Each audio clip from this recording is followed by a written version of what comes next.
আসসালামু আলাইকুম। আপনারা সবাই কেমন আছেন? আশা করি ভালো আছেন। যে যেখানে আছেন সুস্থ আছেন। আলহামদুলিল্লাহ, আপনাদের দয়া আল্লাহ তাআলার অশেষ রহমতে আমরাও ভালো আছি এবং সুস্থ আছি। তো আমি ইতি চলে আসছি প্রতিদিনের মতো আবারও নতুন ভিডিও নিয়ে। তো এই যে সরাসরি দুপুরের রান্নাতেই চলে আসছি এখানে। তো মাঝখানে খোলা উঠানে খোলা আকাশের নিচে রান্না করতে বেশ ভালোই লাগে। তো এখন শীতের দিনে যতই খোলামেলা জায়গা আর কি রান্না করা যায় ততই ভালো লাগে। আর আজকে ছায়ামণি বলতেছিল যে নতুন চুলা বানাইছো, ভালো মন্দ কিছু রান্না করনি, এই জন্য আর কি এই যে ফ্রিজে আস্তে আস্তে জমায় রাখছিলাম মুরগির রান। আর এখানে যে সে আমার বড় আফা দেওয়া চাউল, পোলাও চাউল, তো ভাবছিলাম যে আজকে দুপুরে অল্প স্বল্প খাওয়া হবে, আপনাদের ভাইয়াও নেই, তো ওর জন্য রাখা হবে। তো ছেলে মেয়েকে এগুলোই আর কি রান্না করে দেব। তো এই জন্য আর কি কুটা বাছাগুলো এক হাতে সেরে নিব। তো এই যে পোলাওটা রান্না করার জন্য এখানে আগে কিছুটা পেঁয়াজ কেটে নেব। তো পেঁয়াজটাই কাটতে গিয়ে আর কি এত ঝাল কেঁদে ফেলছি। তো এই যে আমি সরাসরি কিন্তু চুলাটা ধরাই দিছি, অনেক সুন্দরভাবে চুলাটা বেশ গম গম করে ধরে গেছে। আর প্রথমে আমি পোলাওয়ার চালে যে গরম পানিটা দেওয়া লাগে তো সেই পানিটাই আমি চুলাইতে দিয়ে দিছি। এদিকে চুলাটা সবেমাত্র ধরছে জন্য হালকা হালকা ধোয়া হচ্ছে, এদিকে জ্বলছে তো ভালোই। তো সব রেডি করে হলো, সব কিছু নিয়ে নিছি। তো প্রথমে আগে পানিটা গরম করে নামাই ফেলছি। তো এবার কড়াইতে আমি পোলাওয়ার চালটা ভেজে নেব। কড়াইতে নাড়াচাড়া করার সুবিধা হয়, পাতিলে নাড়াচাড়া করা একটু কষ্ট হয় জন্য আমি পাতিলে পানিটা গরম করে নিছি। আর কড়াইতে তেলটা দিয়ে দিছি, এর ওপরে গোটা মশলা মরিচ আর পেঁয়াজ একটু ভেজে তারপরে চালটা দিয়ে দেব। আলাদা করে আর ব্রেস্তা দেওয়ার কোনো দরকার হবে না, যেহেতু এটা তো আমি আর জামাইকে খাওয়াবো না, নিজেদের মধ্যে খাওয়া। তো সব কিছু এভাবে আর কি হালকা হালকা করে যতক্ষণ লাল না হয় ততক্ষণ পর্যন্ত ভাজতে থাকবো। তো এই যে পোলাওয়ার চালটা কড়াইতে দিয়ে দিছি। তো এবার ভালোভাবে নাড়াচাড়া করে একটু মশমশা করে ভেজে নেব, কারণ পোলাওয়ার চালটা যত ভালো করে ভাজবো তত ভালো হয় এজন্য। তো যতক্ষণ আর কি ভারী ভারী ভাব থাকবে ততক্ষণ আমি ভাজতেই থাকবো। তো এটা বেশ যখন পাতলা হয়ে যাবে তখন নামাই ফেলবো। তো এই যে পোলাওয়ার চালটা ভাজা হয়ে গেছে, তো আমি পাতিলের মধ্যে এখন চালটা ঢেলে দেব। তো কড়াইটা ছোট না, তা না হলে কড়াইতেই পানিটা দিয়ে দিলে ভাতটা হয়ে যেত আর কি। তো এই যে আমি এখন পাতিলে চালটা ঢেলে দেব, তারপরে হলো পরিমাণ মতো পানি দেব। তো পানিটাও তো গরম করে নামাই ফেলছি, শুধু এখন একটু মাপ করে দিতে হবে। পরিমাণ মতো পানি না দিলে ভাতটা যদি ঝরঝরে না হয় তো খাওয়ার মজাটাই হারাই যাবে। তো অনেক দিন ধরে কিন্তু এভাবে পাতিলে রান্না করি নাই, জাস্ট 2-3 বার রান্না করেছিলাম। তো কড়াইতে গ্যাসের উপরে রান্না করেছিলাম। তো এভাবে রান্না করতে কেমন জানি একটু ভয় ভয় করতেছে, অনেক দিন রান্না হয় না এই জন্য। তো ইনশাআল্লাহ বিসমিল্লাহ বলে দিয়ে দিছি পানিটা, দেখি কেমন হয়। তো চুলাটা জালের উপরেও বেশি নির্ভর আর কি করে। তো গ্যাসে তো আস্তে আস্তে হয়, এটা বেশ জোরে জোরে জ্বলতেছিল।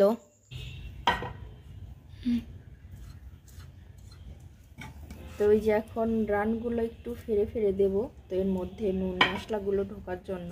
অত করে দিচ্ছ কেন? 4-5 দিয়ে দেবো, ভাজা হবে না, এড়িয়ে যাবে না কিন্তু।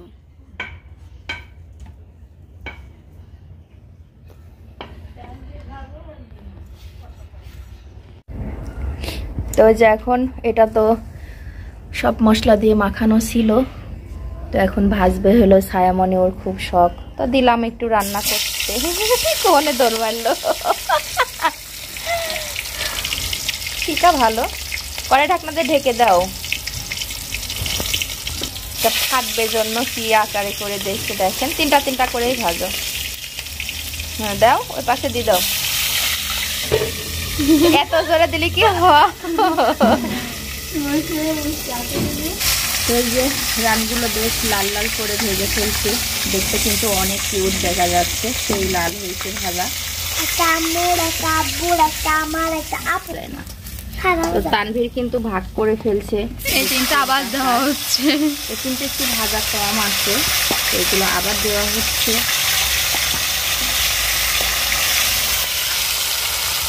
চুলাটা সেই চলছে গম গম করে। না বাবা বলো আবার তো এই যে ভাতটা হয়ে গেছে, খোলা আকাশের নিচে রান্না করতে বেশ ভালো লাগতেছে না। এই বাবা, এই যে, দাও, এটা তো আসে। তুমি পারবা না? আপু নিবে, আপু নিবে। পারবা না? গরম। বাবা ফেলাই দিবে শোনা। না ধরিস না।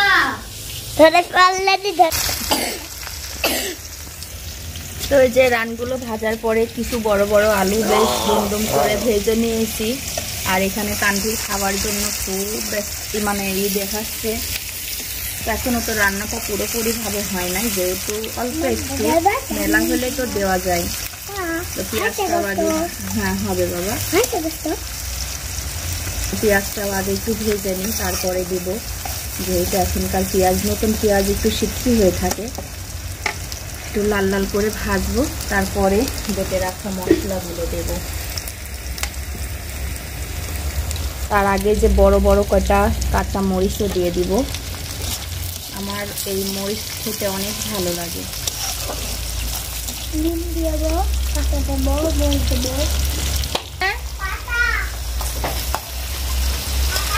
চুলায় রান্না করে মানে চুলাটা এত জ্বলা জ্বলতেছে, খুব পরিমাণে জ্বলছে। চুলায় আমি রান্না করি মানে এটা ওটা করে কুমিরে পাচ্ছি না।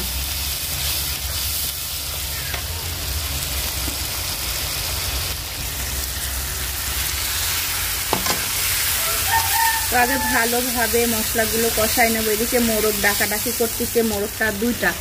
তো তিশা ভাবির গিফট হলো ধরে রাখা আছে, একদম গিফট করেছে। এদিকে আবার মায়ের বাড়ির থেকে খড়ি পাঠাইছে। তো এদিকে ভ্যানালা এসে ডাকাডাকি করতেছে। তো মশলাটা এক পর্যায়ে কষানো হচ্ছে, কষানো হয়ে গেলে এগুলো দিয়ে দেব। দিয়ে দিই। তো আমি আলু আর রানটা একসঙ্গে দিয়ে আর কি কষাই নেব, মুরগির মাংসের মতো করেই রান্না করি। হ্যাঁ, একটু কষানো হোক, বাদ বাকিটা পরে দেখানো যাবে। আইসি না না, অল্প সময় আব্বা। আমার তানভীরের আর সহ্য হচ্ছে না যে কখন খাবে কখন খাবে।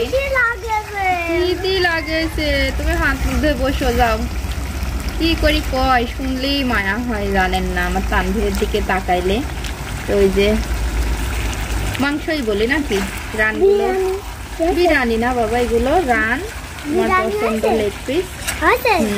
তো এই যে অনেকক্ষণ ধরে আর কি কষাই কষাই রান্না করছি। অনেক সুন্দর গন্ধ বের হয়েছে, কালারটা মাশাআল্লাহ অনেক সুন্দর। তো এই যে রাধা তো হয়ে গেছে, এখানে ভাতটা আগেই বেড়ে ফেলছি, কারণ একটু পানিটা বেশি হয়ে গেছিল। তো পাতিলের মধ্যে যদি চাপাই রাখতাম তো ভাতটা হলো ইয়ে হয়ে যায়, তো একটু নরম হয়ে যায়। তো এই জন্য সাথে সাথে প্লেটে আর কি ভাতটা ঢেলে দিছিলাম। আর ওখানে তো রান্না রান্না হয়ে গেছে, সাথে আছে হলো টমেটো সালাদ।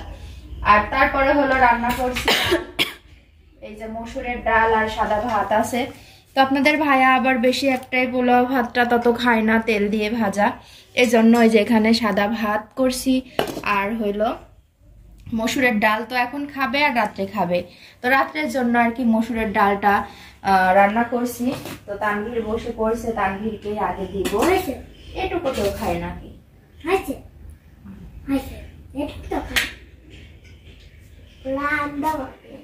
রাম দেওয়া গে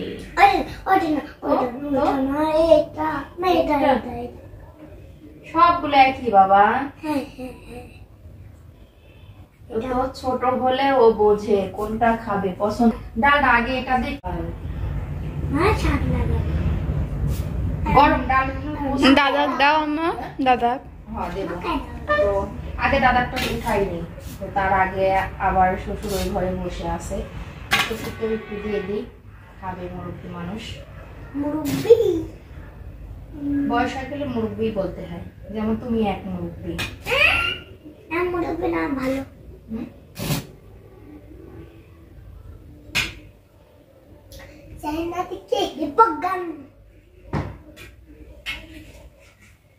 মনে হচ্ছে তানভীর কিরা হাঁস সাদে কাপড় লাইরি দেয়।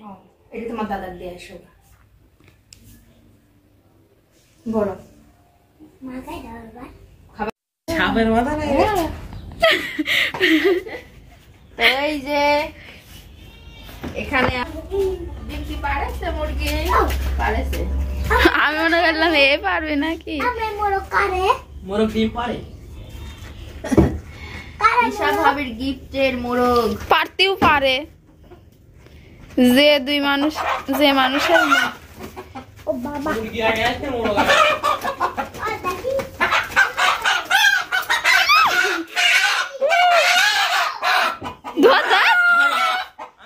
ধরো ভিডিও করে রিলিজ। সেই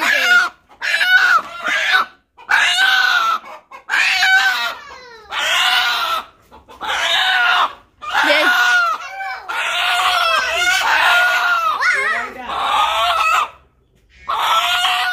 দুই হাতে দুই মোরগ ডাকাডাকি। এখন মোরগ কাটতে যাওয়া হচ্ছে। বলা ঘরে বলা ঘরে ভাবি আসে। হাই রে আল্লাহ, আমার হাতের বাচ্চা মনে মরে গেছে, কাট পড়ে গেছে। তোলো তোলো তোলো। আর তখন একটা হাদিস না কইতে গেলাম ভাবে হাদিসের অভাব না। এর একটা হাদিস আয়া বলেন কি করবো, আয়া বললো কথা কথা হাদিস এসে পড়ে। আমি কি করবো দেখ কার কিসমতে কি ঠিক না। ও কোনোদিন ভাবছে যে আমি ওই জায়গায় যে আমার ভাই হবে না, কেউ যখন এই জন্ম নিচ্ছে তখন দিকে লেখা তাড়াতাড়ি আসলে বেটা আমার হাত যুদ্ধ করতেছে।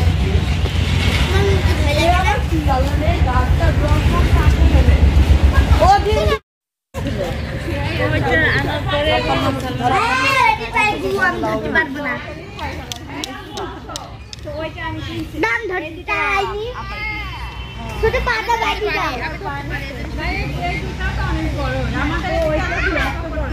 ভিডিও করে এই সালাম এটা ধর, একদম কাছে রাখ একদম বাপের চেহারা। সবাই রে ভাই দুটেই চেহারা পাইছে, আজকেও গোস্ত খাইলা চেহারা পাইছে এবার আমানি ভাই যাবে ও তুমি এমন এডি ঘাড়ের উপরে সরা করো। না আম্মু, এটি কাটি সারি ওর গাড় ভাড়া আউড়ি মারবে। এটা হচ্ছে আর কত দর্শক একসাথে। দেই তবে কতগুলো টিভি থেকে এসেছি আমরা। তিন মোরগ, তিন মোরগ না মুরগি এই যা মোরগ ধরে যা ধরার লোক নাই। তুমি ধরো লোক আছে না, তুই কি লোক না, তুই কি মানুষ না। এদের আমি মানুষ পাইতেছি চাচু এখন ইয়া ডাক্তার নিয়ে কি যেন ভোটটা ফল কাছে রিফাত